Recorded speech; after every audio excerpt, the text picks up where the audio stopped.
Basically, it contains a whole cocktail of elements that had to come together under a very specific condition to form these incredible crystals.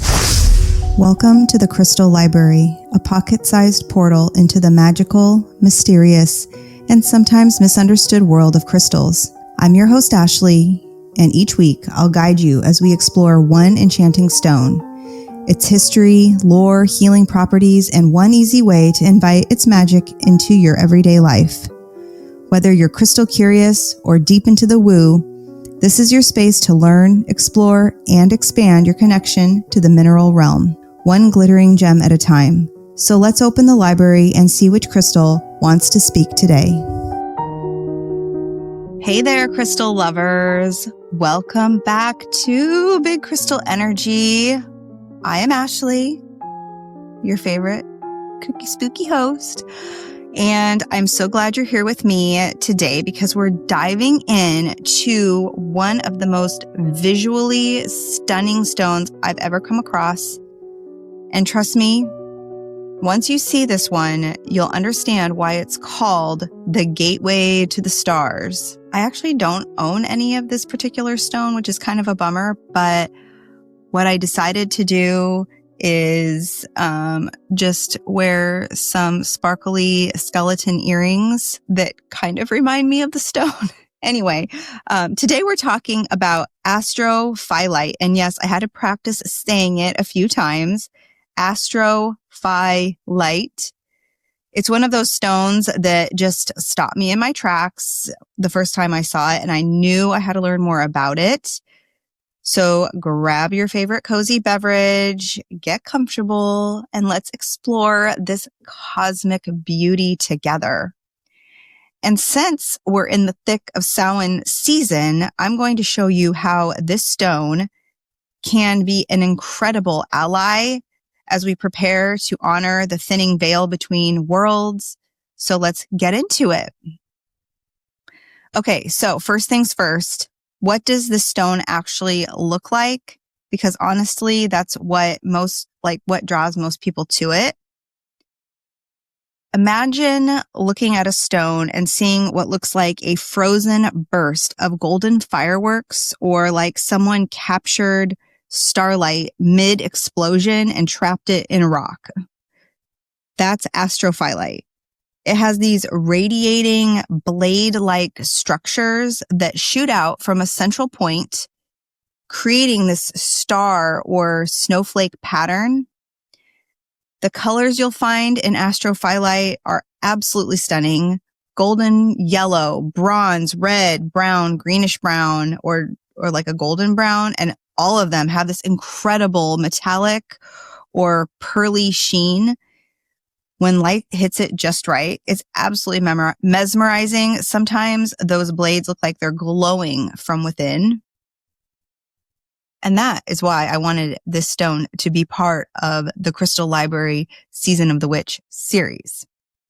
Makes sense, right? Okay. And you can see why it got its name, which comes from the Greek words astron, meaning star, and phylon, meaning leaf. So it's a star leaf, which is perfect, right? The stone itself is typically translucent to opaque, and those golden blades can appear as spots or bars depending on how the stone is cut. Sometimes you'll see it naturally occurring with other minerals like feldspar, mica, or titanite, and those combinations are just chef's kiss, beautiful.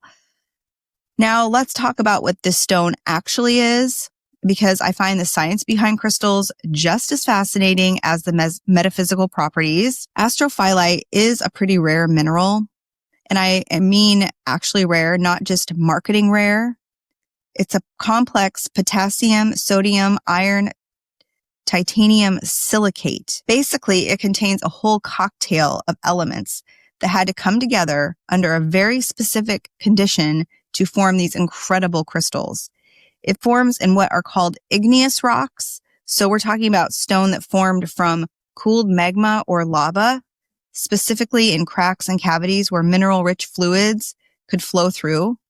That's why it's found in such limited locations around the world. Here's something interesting. Astrophyllite is soft. On the Mohs hardness scale, it's only about a 3 to 3.5. Your fingernail is about a 2.5. So this stone can be scratched pretty easily, and that's why you don't see it in rings or everyday jewelry as much. It's more of a collector's stone or something you would want to handle gently. The history of astrophyllite is actually pretty short compared to stones that ancient civilizations used. This is a relatively modern discovery in the crystal world. It was first found in 1844 on Laven Island in Norway by a mineralogist named Paul Christian Wybe. At first, he described it as brown glimmer or browner glimmer in German, basically brown shiny stuff. Not exactly poetic, right? It wasn't until 1854 that another Norwegian mineralogist, Carl Johan August Theodor Scherer, gave it a much more beautiful name we use today, astrophyllite. And then in 1890, another scientist named Valdemar Christopher Broger did a deep dive into analyzing all its properties. So where can you find astrophyllite today? Remember, when I said it was rare, there are literally only a handful of places on Earth where it's found. The main sources are Russia, especially the Kola Peninsula, Norway, where it was discovered, Mont Saint Hilaire in Quebec, Canada, Pikes Peak in Colorado, and in parts of Greenland. That scarcity is what makes it special, and yes, a bit pricey compared to more common stones. I don't know what it would cost, honestly. All right, now we're getting to the witchy stuff, and this is where astrophyllite really shines. First off, astrophyllite is known as a stone of transformation and revelation. If you're in a period of your life where things feel stuck, where you know you need to make changes, but you're not sure how or what, this is your stone. It's all about removing perceived limitations and helping you see the path forward with clarity. Here's what I find really powerful about it. Astrophyllite is said to help you see the hidden parts of yourself. Not in a scary way, but in a, oh wow, I didn't realize that I had that pattern, or I've been holding on to these limiting beliefs kind of way. It brings those shadow aspects into the light so you can work with them. From a chakra perspective, this stone is particularly connected to the crown chakra, your connection to the divine and higher consciousness, the third eye chakra, which is for intuition, insight, and psychic abilities, and even the soul star chakra. That's the one above your crown that connects you to your higher self. A lot of practitioners use astrophyllite for astral travel and out-of-body experience. That gateway to the stars nickname, it's not just about how it looks, but people report that working with this stone helps them access higher realms, connect with spirit guides, and expand their consciousness beyond the physical. It's also become really popular with energy healers, acupuncturists, Reiki practitioners, massage therapists, because it's supposed to enhance your ability to sense what others need. It heightens your perception and sensitivity to energy. If you're someone who's working on psychic development, astrophyllite is said to help open those abilities. We're talking clairvoyance, clairsentience, all the clairs. And here's something I really appreciate about this stone. While it's helping you reach for the stars literally, it's also keeping you grounded. It's got this unique ability to help you explore spiritual realms while staying connected to your earthly existence. You know how some stones can make you feel like you're floating away? Astrophyllite says, yes, explore, but keep your feet on the ground. Astrologically, it's associated with the water signs, Cancer, Scorpio, and Pisces, though anyone can work with it. Now, since this is our Season of the Witch series and we're heading into Samhain, let's talk about why astrophyllite is particularly potent right now. Here's the thing. Astrophyllite doesn't have ancient folklore or spooky legends attached to it because it's such a recently discovered stone. There's no tale of a witch who used it in medieval times or a ghost story from centuries past. But you know what? That doesn't make it any less powerful for the season. Think about what Samhain represents. And I have a whole Samhain episode coming up that is going to be coming out on October 31st. Just FYI. It's the time when the veil between the physical world and the spirit world is at its thinnest. It's when we honor our ancestors, when we can more easily connect to those who have passed, when we're most able to peer into the mysteries beyond our everyday existence. And what is Astrophyllite known for? It's known for being a bridge between realms, a gateway, a stone that helps us access dimensions beyond the physical. So where am I going with this? During Samhain season, when that veil is naturally thin, Astrophyllite can act as an amplifier. It helps us tune into the frequency that's already there. The stone's energy of revelation and transformation aligns perfectly with this time of year, when we're encouraged to look at what needs to die away so something new can be born. In the darkness of late October, when the nights are getting longer and we're moving toward winter, Astrophyllite's star-like quality reminds us that even in darkness, there is light, there is guidance, there is magic. If you're someone who does ancestral work, Astrophyllite can help facilitate those connections. If you're trying to develop your mediumship abilities or communicate with your spirit guides, this is an ideal stone to work with right now. The spooky factor isn't about jump scares. It's about the profound mystery of what lies beyond what we can see. And Astrophyllite, it's here to help us explore that mystery. Okay, so let's put all of this into practice with a simple ritual you can do to prepare for Samhain using Astrophyllite.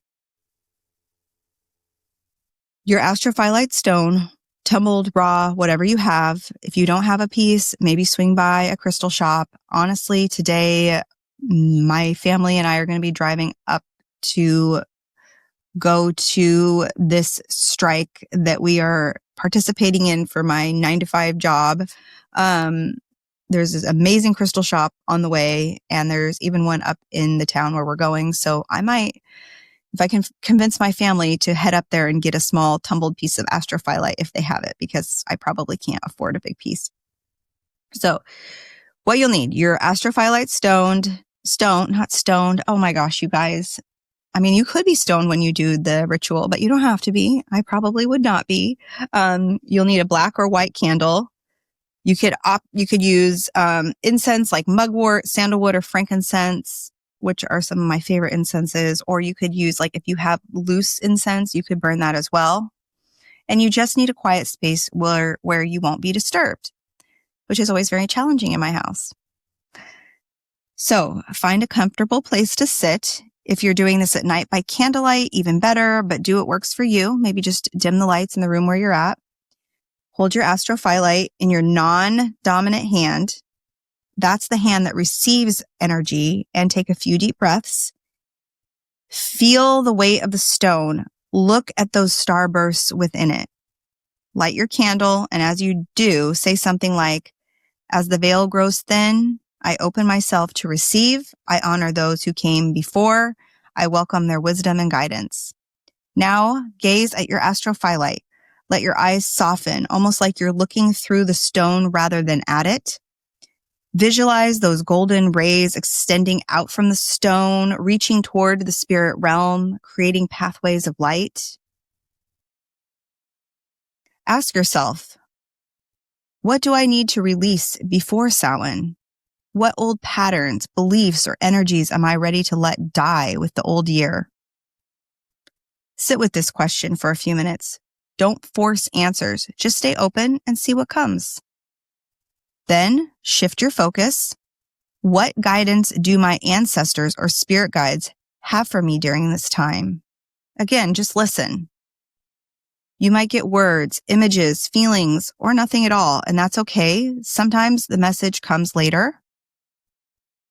When you feel complete, place your Astrophyllite in front of the candle and say, I am grateful for the wisdom of the stars and the guidance of those beyond the veil. I walk between worlds with clarity and protection. Let the candle burn down safely or extinguish it if you have to leave, and keep your astrophyllite on your altar or in your sacred space through Samhain. If you want to amplify astrophyllite's energy or create a crystal grid for Samhain, here are some powerful pairings. For ancestral work, you could pair it with labradorite, which enhances connection to other realms, or you could pair it with smoky quartz for protection while doing spirit work. For psychic development, it works well with amethyst for third eye activation. It also works well with celestite, which is one of my favorites, which connects it to angelic realms and guidance. For shadow work, it's great with black obsidian, which reveals and transforms shadow aspects. Garnet, it pairs well to help with grounding and the transformative energy. Its correspondences are the elements of storm and ether that bridge between the elements. Its planet is Pluto, which is the planet of transformation and the underworld. So this stone is best used during the dark moon, at midnight, or during the liminal times such as dawn, dusk, or Samhain. Quick note on caring for your astrophyllite. Remember, it's soft, so be gentle with it. Cleansing, you don't want to use water because the stone can be fragile. Fragile? What? Fragile. You'll want to use smoke such as Palo Santo, incense, other herbs. You can set it on selenite or in the moonlight. Sound cleansing with a singing bowl also works great, or just a bell. You can charge it under the full moon energy, which is beautiful and perfect. You can set it on a quartz cluster, or you can use your own intention and breath. For storage, you might want to either just keep it on your altar or wrap it in a soft cloth. You want to store it separately from other harder stones so it doesn't get scratched. And you'll want to handle with care because those blade-like crystals can also just be like very delicate. So there you have it, friends. Astrophyllite, your cosmic companion for this Samhain season. Whether you're drawn to it for its absolute stunning appearance, its powerful transformative properties, or its ability to help us navigate between the worlds, this stone is truly something special.